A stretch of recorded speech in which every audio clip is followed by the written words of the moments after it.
Crime 101 is from writer and director Bart Layton, the mind behind American Animals, based on a novella by Don Winslow. It stars Chris Hemsworth as a jewel thief who plans a heist while having to deal with his former employee played by Nick Nolte and his next protege played by Barry Keoghan, an insurance agent played by Halle Berry who also gets pulled into this, and a detective played by Mark Ruffalo. This is a crime drama in the style of Heat. It doesn't reinvent anything in that regard, but it doesn't need to. It's not trying to win Oscars or anything, it just wants to be a fun LA crime story and there's nothing really wrong with it.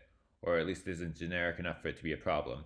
It still feels like there's more spirit to it than whatever similar stuff gets put straight to Netflix. The all-star cast might have helped with that. These actors do not half-ass their roles, and that might have helped make us all be interested in how this will all end for these characters. And I don't really have much else to say about this. Its style is a little familiar, but it's a good watch for fans of crime thrillers. A complex story of the criminal underworld with good acting. What more do you really need to ask for in a movie like this?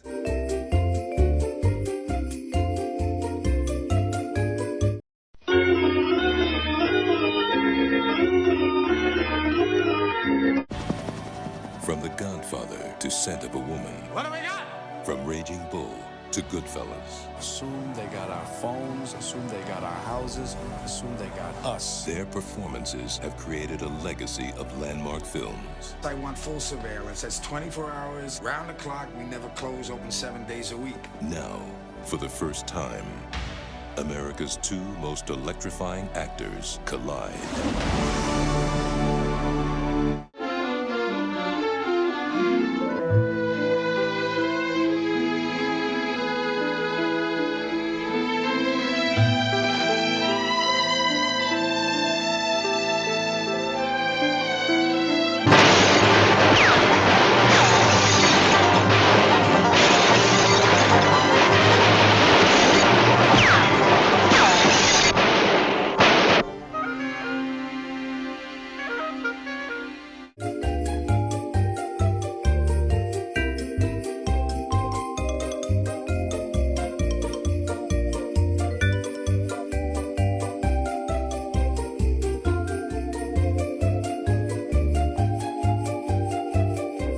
Bride!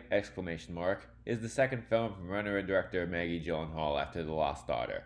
This one's a little more of a wild, auteur project than that one, and while from what I remember The Lost Daughter was the better movie, this is, at the very least, probably the most memorable for its eccentricities. Guillermo del Toro had just given us his Oscar-nominated version of Frankenstein. Now Gyllenhaal gets The Bride of Frankenstein, a movie with a story that was basically just made from parts of the novel that didn't make it into the original, followed by maybe 10 minutes of the titular bride, who it doesn't even look like she was even credited for her performance.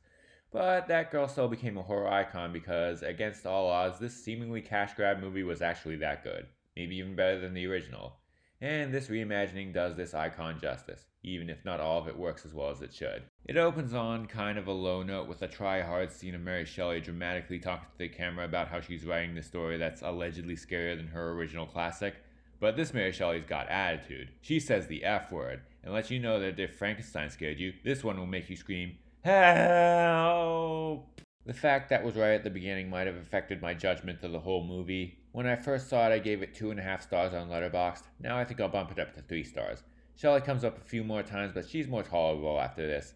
But she shows up because she's apparently possessing these characters or something. But anyway, the rest of it takes place in the 1930s. Frankenstein is still alive. No, not Frankenstein's monster. Yes, it is him, but he's going by Frankenstein now. Or just Frank.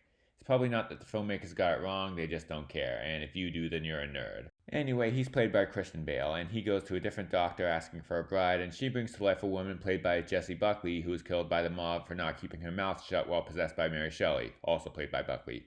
And they go on the run from gangsters, the cops, and the public who won't accept them. What comes next is a sort of Bonnie and Clyde situation. And yes, though it does probably technically qualify as horror, this is more interested in that couple on the run aspect than in scaring anybody. And it is a stylized version of that, complete with the occasional fantasy sequence with Mary Shelley inside of the bride's head, and a couple brief old-timey musical sequences, with at least one of them inexplicably taking place in the real world. It's an ambitious retelling, and while it can feel a bit overstuffed at times, it never gets so much that it stops being enjoyable. It has style and production value. The couple at the center of it kind of feel like the better version of fellow Warner Brothers movies Suicide Squad or Joker Folie à Deux, and Buckley's having a lot of fun with this role. This is a far cry from her performance in Hamnet.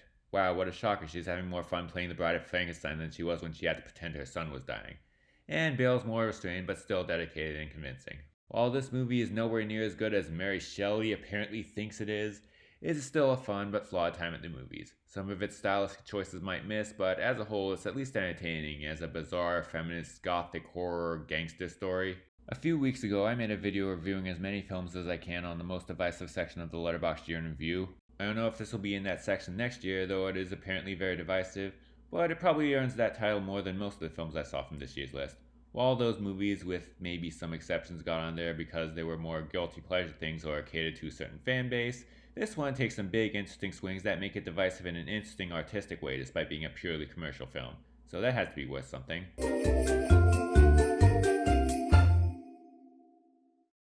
Please support my Patreon, link in the description.